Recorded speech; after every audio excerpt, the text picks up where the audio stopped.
Hola fan de las ciencias, en el video de hoy te llevaremos a un viaje épico en el tiempo. Esta vez viajaremos atrás, hace 4.500 millones de años, para presenciar uno de los eventos más importantes en la historia del universo. ¿Estás listo por esta aventura fantástica por los confines del espacio? Hoy en Ciencia Manía exploraremos juntos el nacimiento del Sol. ¿Estás interesado? Entonces, comencemos. El hogar del Sol. Incluso los planetas con las vidas más cortas tienen ciclos que escapan a la comprensión directa de una vida humana. No podríamos vivir lo suficiente para ver una estrella nacer de una nube molecular y luego explotar en una supernova. Sin embargo, alrededor de nuestro planeta hay muchos mundos en diferentes etapas de sus vidas estelares. Observando estos planetas y sus estrellas, podemos descubrir cómo nacen, viven y mueren las estrellas.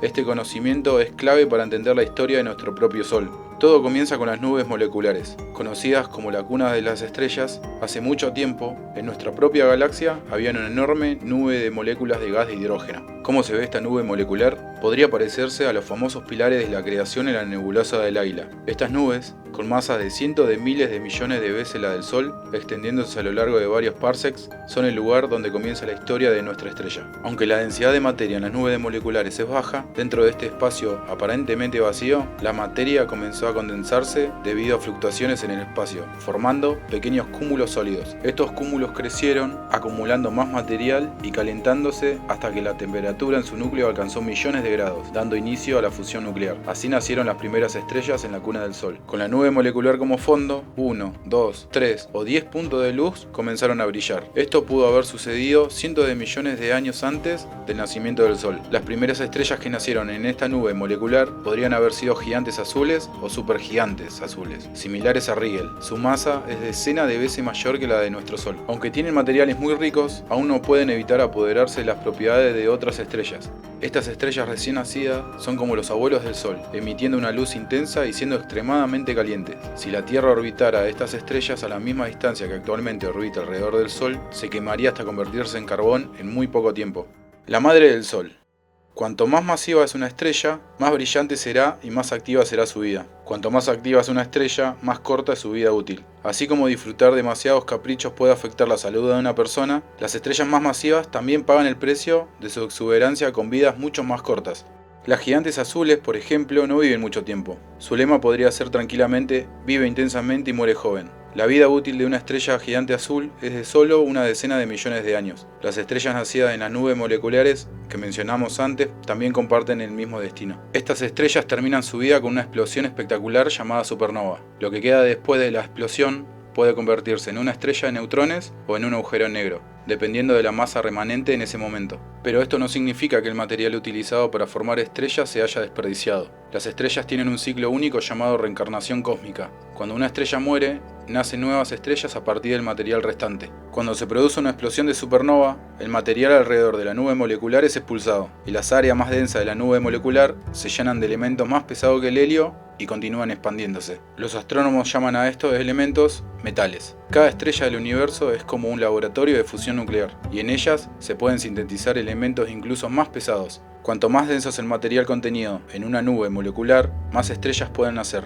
Entre estos bebés estelares también se encuentra la madre del Sol. Según cálculos de expertos, esta estrella era 30 veces más masiva que el Sol nuestro. Los astrónomos la han nombrado Coatlicue, en honor a la diosa azteca que dio origen al Sol. Coatlicue podría haber sido una brillante estrella blanco-azulada. Aproximadamente 2000 estrellas similares nacieron en el universo junto con Coatlicue. Entre estas estrellas hay algunas tan grandes como Coatlicue y otras más pequeñas similares a nuestro Sol. La nube molecular que dio origen a estas estrellas se ha convertido en un cúmulo abierto de estrellas, débilmente conectadas por la gravedad. Si deseas saber cómo es un cúmulo abierto, puedes mirar el famoso cúmulo de las Pléyades, uno de los cúmulos abiertos más cercanos, brillantes y masivos a la Tierra. Coatlicue no vivió mucho tiempo, destino común para las estrellas extremadamente brillantes. Llegó la vejez rápidamente, expandiéndose, perdiendo materia y generando fuertes vientos estelares, similar a lo que hemos observado en Betelgeuse. Eventualmente, Coatlicue explotó y expulsó materiales ricos en metales al espacio exterior, materiales metales que eventualmente formarían el Sol. Entre estos metales liberados se encontraba un isótopo especial llamado aluminio 26, presente en meteoritos del sistema solar y en cráteres de la Tierra. Este isótopo nos revela secretos sobre el nacimiento del Sol, ya que solo podía formarse en los hornos de las estrellas. Finalmente, llegó el momento del nacimiento del Sol. La era dominada por estrellas activas y de vida corta alrededor del Sol primitivo estaba llegando a su fin. En algún lugar de nuestro cúmulo estelar, pequeños grupos de estrellas primordiales emergieron del material expulsado de Coatlicue con el tiempo. Estas estrellas pequeñas comenzaron a experimentar reacciones de fusión nuclear, lo que dio lugar a una estrella mucho más tranquila que sus antepasados. Si las estrellas pudiesen mostrar emociones, hubiesen mirado despectivamente a este nuevo miembro, una enana naranja G2, y decirle que se mantuviese a distancia. Sin embargo, esta enana naranja viviría miles de millones de años, mucho más que su ancestro más brillante y masivo. Esta pequeña y duradera estrella es nuestro propio Sol. En esta etapa,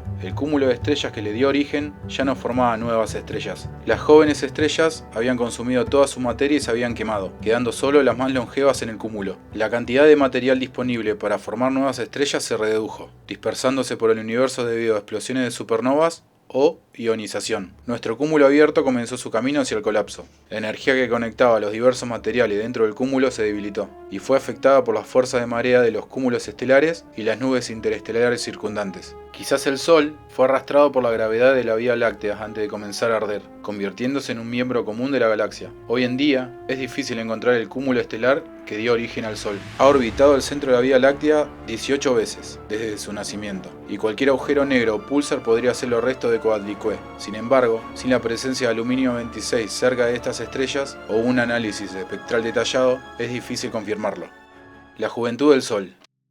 El Sol recién nacido comenzó a calentarse gradualmente. No sabemos exactamente cuánto tiempo llevó este proceso. Podrían haber sido millones de años o menos. Fue en esta época cuando comenzó a formarse una galaxia alrededor del Sol. Grandes cantidades de polvo y pequeños meteoritos giraban alrededor del Sol, formando nubes desorganizadas que nutrían a los planetas. Durante este periodo, pequeños planetesimales chocaban entre sí, creciendo gradualmente hasta formar más de 100 asteroides del tamaño de Marte. Algunos de estos planetas chocaron entre sí, transformándose en planetas aún más grandes. Otros fueron arrastrados por la gravedad hacia la nube de Oort en el borde del sistema solar, mientras que algunos se convirtieron en polvo por las colisiones. Algunos planetas afortunados se convirtieron en satélite de planetas gigantes, como Júpiter, mientras que otros fueron expulsados. Este periodo es el más misterioso para los expertos. No sabemos cuánto duró, ni por qué el universo dejó solo 4 planetas similares a la Tierra y 4 planetas gigantes. En el pasado, los humanos creían que cada planeta nacía donde se encuentra hoy. Sin embargo, investigaciones recientes muestran que el sistema solar en el pasado era mucho más caótico. Los planetas a veces estaban más cerca del Sol y a veces más lejos. La historia que presentamos termina acá,